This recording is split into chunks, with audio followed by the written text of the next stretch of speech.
அஸ்ஸலாமு அலைக்கும் ரஹ்மத்துல்லாஹி வபரகாத்துஹு.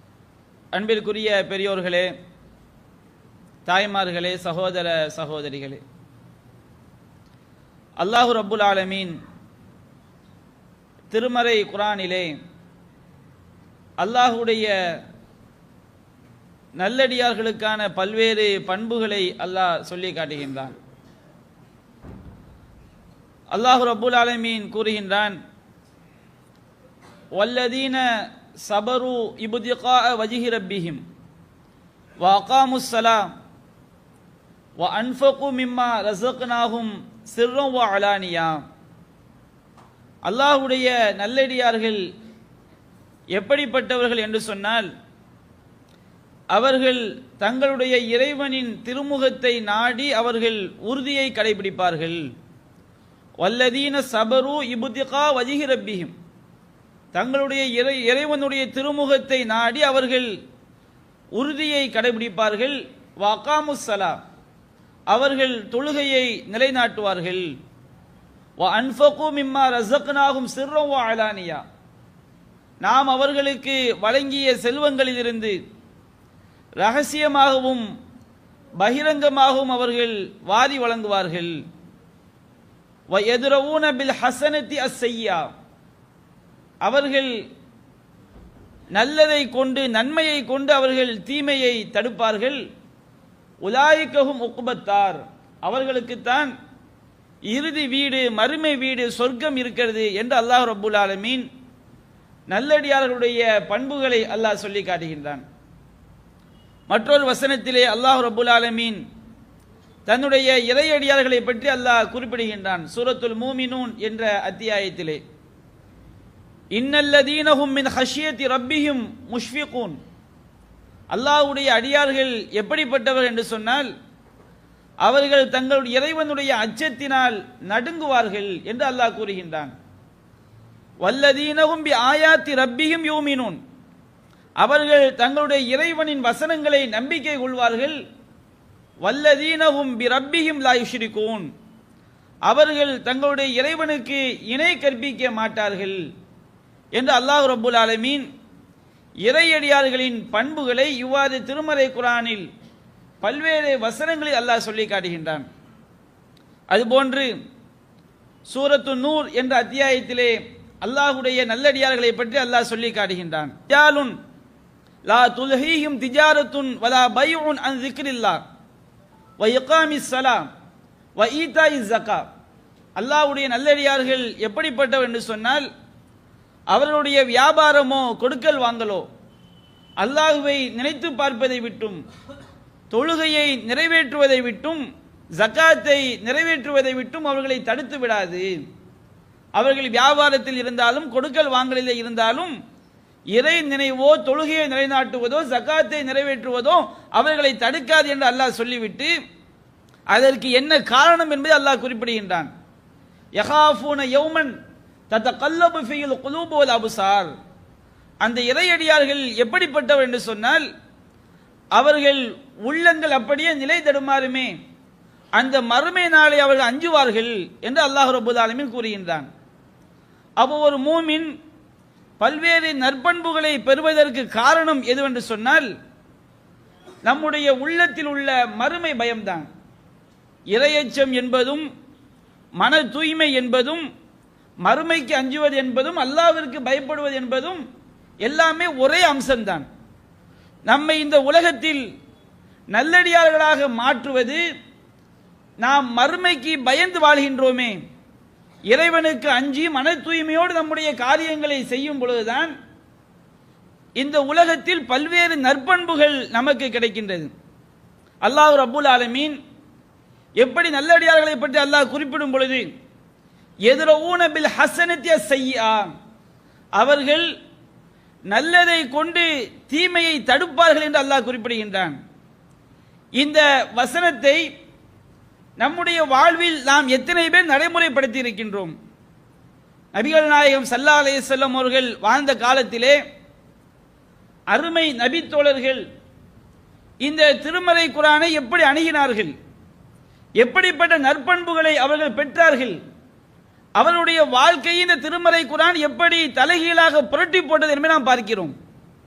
இன்றைக்கு அது போன்ற ஒரு காரியத்தை ஒருவன் செய்தால் அவர்களை மிகவும் ஆச்சரியமிக்கவனா நாம் பார்ப்போம். அப்படிப்பட்ட அற்புதமான காரியங்களை எல்லாம் இந்த திருமறை குர்ஆன் நபிகள் நாயகம் ஸல்லல்லாஹு அலைஹி வஸல்லம் அவர்கள் வாழக்கூடிய காலகட்டத்திலே நல்லடியார்களுக்கு மத்தியில் நிகழ்த்தி காட்டியது.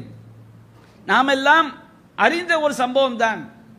நபிகள் நாயகம் ஸல்லல்லாஹு அலைஹி வஸல்லம் அவருடைய அருமை மனைவியார் அன்னை ஆயிஷா ரலியல்லாஹு அன்ஹா அவர்கள் மீது அவதூறு பரப்பப்பட்ட சம்பவம்.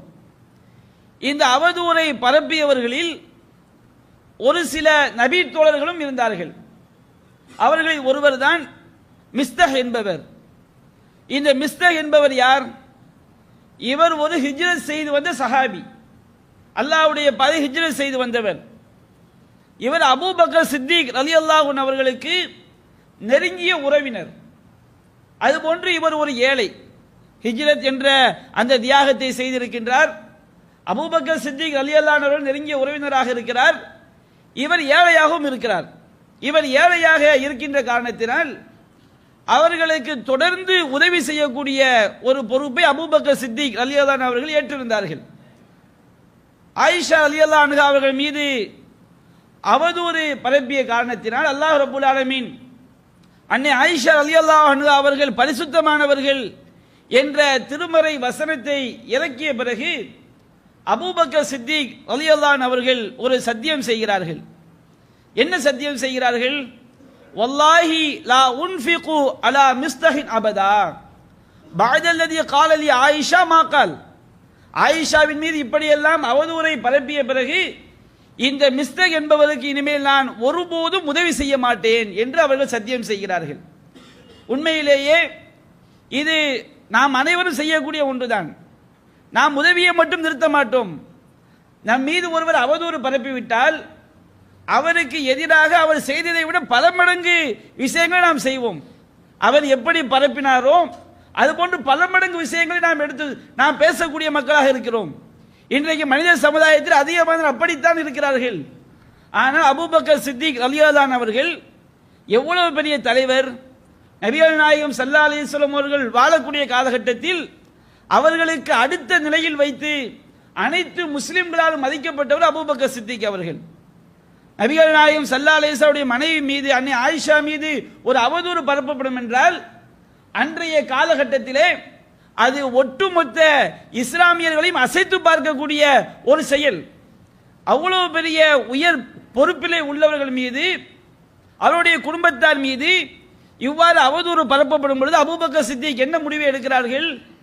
இந்த அவதூறு பரப்பியதில் மிஸ்தக் என்பவர் இருக்கிறார், இவருக்கு நான் செய்து வரக்கூடிய உதவியை இனிமேல் செய்ய மாட்டேன் என்று அவர்கள் அல்லாஹ்வின் மீது சத்தியமிட்டு செய்கிறார். அவரை திட்டவில்லை, அவரை பழிவாங்கவில்லை, அவருக்கு எதிரான கடும் வசை சொற்களை பிரயோகிக்கவில்லை, உதவி செய்ய மாட்டேன் என்று அவர் செய்கிறார்.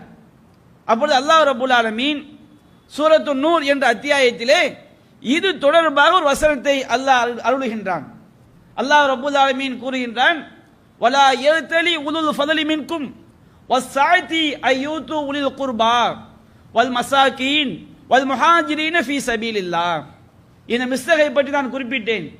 இவர் அல்லாஹ்வுடைய பாதையில் ஹிஜ்ரத் செய்தவர், இவர் ஒரு ஏழை, இவர் அபூபக்கர் சித்திக் நெருங்கிய உறவினர். இந்த மூன்றையும் குறிக்கக்கூடிய வகையில் அல்லாஹ் பொதுவாக பேசுகிறான். உங்களில் வசதி வாய்ப்பு உடையவர்கள், உறவினர்களுக்கும் ஏழைகளுக்கும் அல்லாஹ்வுடைய பாதையில் ஹிஜ்ரத் செய்தவர்களுக்கும் நாங்கள் உதவி செய்ய மாட்டோம் என்று நீங்கள் சத்தியம் செய்யாதீர்கள். வல் யாஃபு வல் யஸ்ஃபஹு, அவர்களை மன்னித்து அவர்கள் செய்த அந்த தவறினை அலட்சியப்படுத்தி விடுங்கள், அதே ஒரு பொருட்டாக நீங்கள் எடுக்காதீர்கள். அலா துஹிப்பூன ஐ யக்ஃபிரல்லாஹு லக்கும், அல்லாஹ் உங்களை மன்னிப்பதை நீங்கள் விரும்ப மாட்டீர்களா? வல்லாஹு கஃபூருர் ரஹீம், அல்லாஹ் மன்னிக்க கூடியவன் அன்பாளன் என்ற இந்த திருமறை வசனத்தை இறக்கியவுடன் அபூபக்கர் சித்திக் ரலியல்லாஹு அன்ஹு அவர்கள் அப்படியே கண்ணீர் வடிக்கிறார்கள்.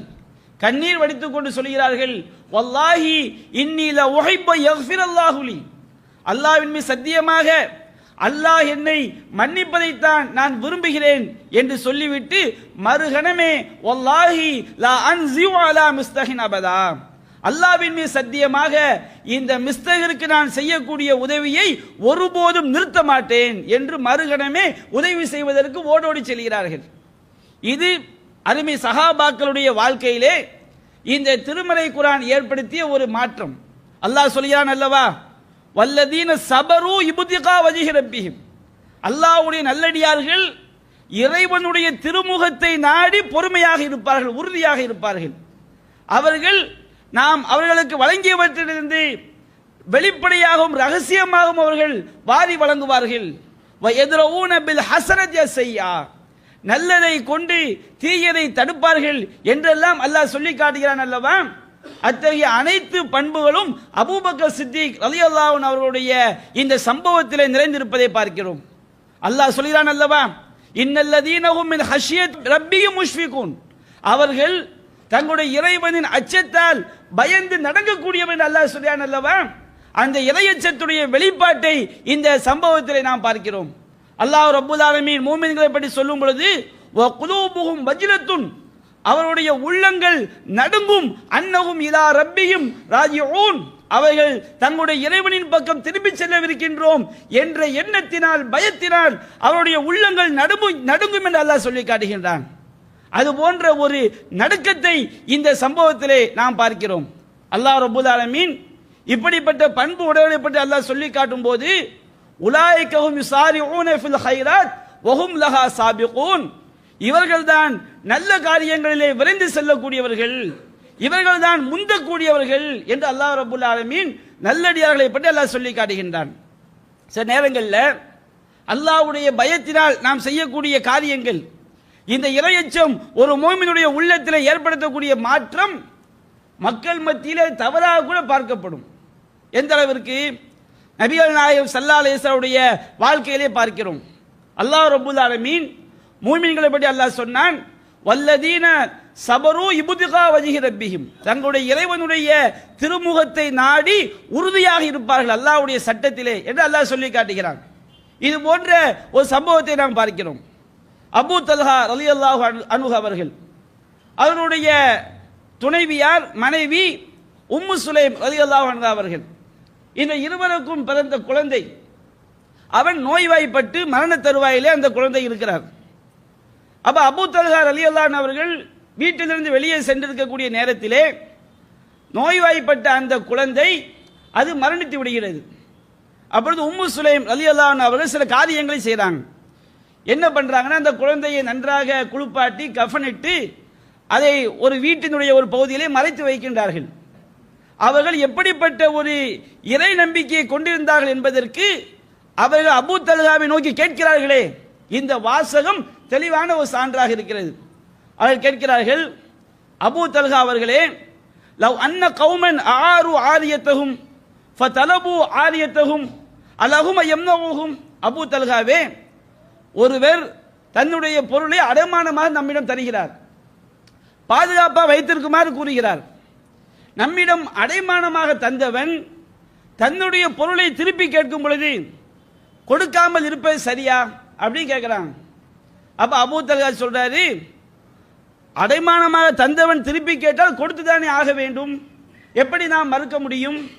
அப்பொழுது உம்மு சுலைம் சொல்கிறார்கள், ஃபஹ்தசிப் இப்னக், உங்களுடைய மகன் மரணித்து விட்டான், நீங்கள் பொறுமையாக இருந்து அல்லாஹ்விடம் நன்மை எதிர்பாருங்கள் என்று கூறுகிறார்.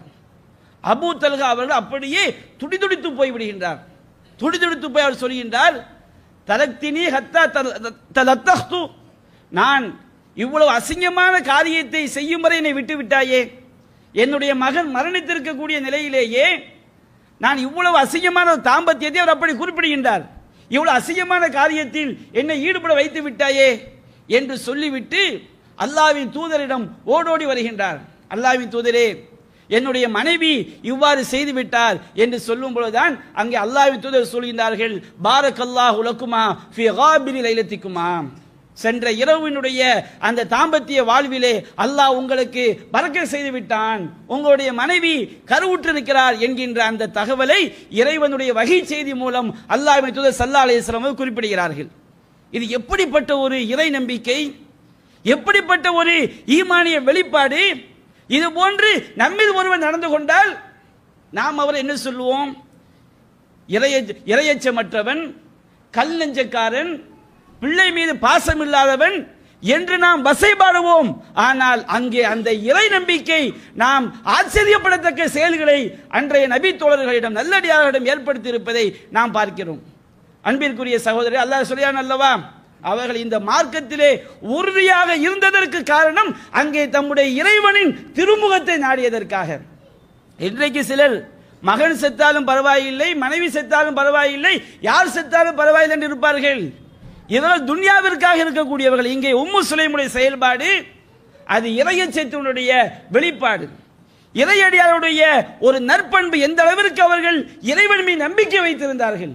சொல்வாள் அல்லவா, வானமே இடிந்து விழுந்தாலும் தன்னம்பிக்கை இழக்கக்கூடாது என்று.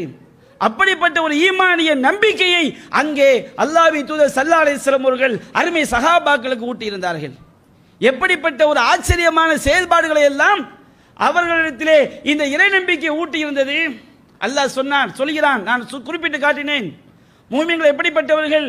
வல்லதீனஹும் மின் ஹஷ்யத்தி ரப்பிஹிம் முஷ்ஃபிகூன், அவர்கள் தங்கள் இறைவனுடைய பயத்தினால் நடுங்கக்கூடியவர்கள் என்று அல்லாஹ் சொல்லி காட்டுகிறான். இந்த வசனத்திற்கு உதாரணமாக நல்லடியாருடைய வாழ்க்கையில் ஒரு சம்பவத்தை பார்க்கிறோம். நபிகள் நாயகம் வாழக்கூடிய காலகட்டத்திலே அல்லாஹ் ரப்புல் ஆலமீன் திருமறை குர்ஆனிலே ஒரு வசனத்தை இறக்குகிறான். நபிகள் நாயகம் ஸல்லல்லாஹு அலைஹி வஸல்லம் அவர்களிடத்திலே ஒரு பிரச்சனை முன்வைக்கப்படுகிறது. அல்லாஹ்வின் தூதர் தீர்க்க வேண்டிய பிரச்சனையிலே அபூபக்கர் சித்திக் ரலியல்லாஹு அன்ஹு அவர்களும் உமர் இப்னு கத்தாப் ரலியல்லாஹு அன்ஹு அவர்களும் இவர்கள் சிறந்தவர்கள் தான். சில நேரங்களில் இவர்களும் சில விஷயங்களில் சருகி இருக்கிறார்கள்.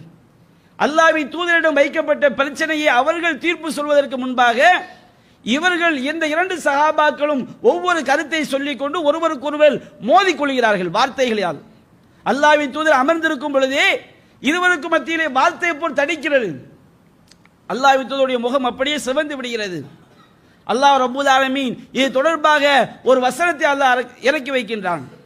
யா அய்யுஹல்லதீன ஆமனூ லா தர்ஃபஉ அஸ்வாத்தகும் ஃபௌக ஸௌத்தின் நபி, இறை நம்பிக்கை கொண்டவர்களே, நபியுடைய சப்தத்தை விட உங்கள் சப்தங்களை உயர்த்தாதீர்கள்.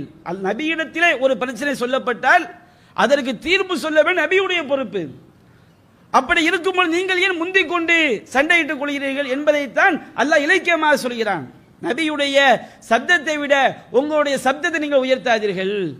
யார் இறை தூதரிடம் ஒரு பிரச்சனை கொண்டு வரும்போது முந்திக் கொண்டு ஒரு தீர்ப்பை சொல்கிறார்களோ அவருடைய அமல்கள் அழிந்து விடும். தஹ்பத் அமாலுக்கும் வ அன்தும் லா தஷ்ஊரூன், அப்படி நீங்கள் உங்கள் சப்தத்தை உயர்த்தினால் உங்களுடைய அமல்கள் எல்லாம் நீங்கள் உணராத விதத்தில் அழிந்து போய்விடும். இறை தூதர்கிட்ட ஒரு பிரச்சனை முன்வைக்கப்பட்டால் அவர்தான் தீர்ப்பு சொல்வார், நீங்கள் முந்திக் கொண்டு பேசாதீர்கள் என்று அல்லாஹ் கண்டிக்கின்றான்.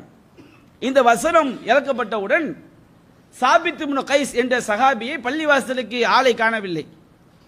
அவர் நபிகள் நாயகம் ஸல்லல்லாஹு அலைஹி வஸல்லம் அவர்கள் சாபித் இப்னு கைஸுடைய அண்டை வீட்டுக்காரர் ஸஅத் இப்னு முஆத் ரலியல்லாஹு அன்ஹு அவர்கள் சஹாபாவை கேட்கிறார்கள், பள்ளிவாசலுக்கு சாபித்தை காணவில்லையே, என்ன காரணம்? அவர் நோய்வாய்ப்பட்டு விட்டாரா, ஏதேனும் ஆகிவிட்டதா, ஏன் அவர் பள்ளிவாசலுக்கு வரவில்லை விசாரிக்கிறாங்க. அப்ப ஸஅத் இப்னு முஆத் ரலியல்லாஹு அன்ஹு சொல்றாங்க, அல்லாஹ்வின் தூதரே, அவர் எங்க பக்கத்து வீடு தான், அவருக்கு எந்த நோயும் ஏற்பட்டிருப்பது எப்படி எனக்கு தெரியவில்லை. நோய்வாய்ப்பட்டால் எனக்கு தான் தெரியும், ஆனால் அப்படி அவருக்கு நோய் ஏற்பட்டவாறு தெரியவில்லை, நான் போய் விசாரித்து வருகிறேன் என்று சாபித் இப்னு கைஸ் ரலியல்லாஹு அன்ஹு வீட்டுக்கு வர்றாங்க. வந்து கேட்கிறாங்க, நீங்க ஏன் பள்ளிவாசலுக்கு வரல? அல்லாஹ்வின் தூதர் உங்களை விசாரித்தார்கள். அப்பொழுது அவர் சொல்கிறார், அவருடைய தொண்டை கனத்த ஒரு தொண்டை, அவர் பேசினாலே சப்தம் பயங்கரமா இருக்கும்.